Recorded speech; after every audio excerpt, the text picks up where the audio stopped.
સુરતમાં કેન્દ્રીય મંત્રી સી.આર. પાટીલે સંસદના મોન્સૂન સત્ર અંગે સ્થાનિક ધારાસભ્યો અને આગેવાનોની ઉપસ્થિતિમાં પત્રકાર પરિષદ યોજી વિપક્ષ પર આકરા પ્રહારો કર્યા. પાટીલે 15મી ઓગસ્ટે કોંગ્રેસના વરિષ્ઠ નેતાઓ દ્વારા રાષ્ટ્રગીત અટકાવવાના પ્રયાસનો આરોપ લગાવતા કહ્યું કે રાષ્ટ્રગીતના અપમાન બદલ 3 વર્ષની સજાની જોગવાઈ છે.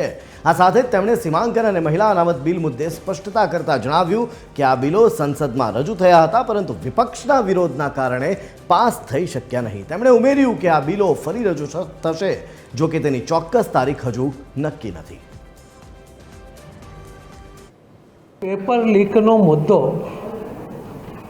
અને એની જે માંગણી હતી કે આવો પેપર લીક ફરી ન થાય એના માટેના કડક કાયદાની ચર્ચા કરવા માટે પણ કોંગ્રેસે સપોર્ટ નથી કર્યો.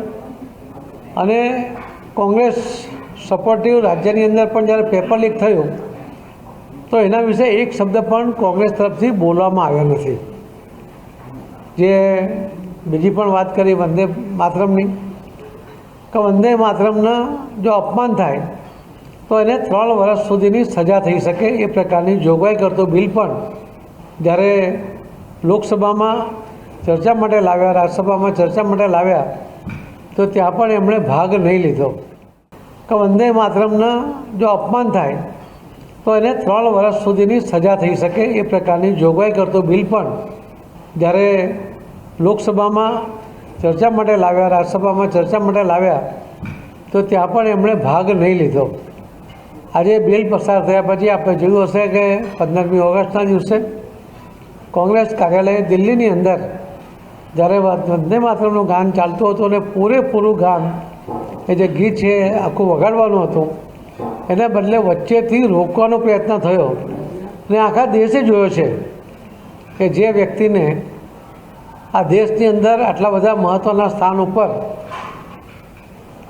પોતે આ દેશના લોકોના સહયોગથી જ્યારે બેઠા છે ત્યારે એમણે આપણા જ દેશનો આ રાષ્ટ્રગીતને જે રાષ્ટ્રગાનને એમણે અટકાવવાનો પ્રયત્ન કર્યો છે એ પણ આખા દેશે જોયો છે. પણ આ મહત્ત્વના બિલને મંજૂર કરવાને બદલે એની પર લોકસભામાં કે રાજ્યસભામાં ચર્ચા કરવાને બદલે હોબાળો કરીને ફરજિયાતપણે એને જેપીસીમાં મોકલવાની ફરજ પડી છે.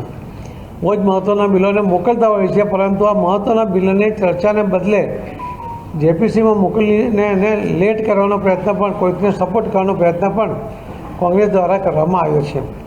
આવા અનેક બિલો, લગભગ જે 12 બિલોની વાત માન્ય શ્રી પ્રભુભાઈ કરી છે, એવા બિલો એ હોબાળા વચ્ચે મંજૂર થયા, જરૂરી ચર્ચા વગર મંજૂર થયા એ દુઃખદ ઘટના છે. લોકસભા અને રાજ્યસભા એ ચર્ચાનો વિષય હોય છે. એની અંદર પ્રશ્નકાળની અંદર પણ સભ્યો પોતપોતાના વિસ્તારના કે દેશ માટેના કોઈ અનેક પ્રશ્નો એ પૂછતા હોય છે.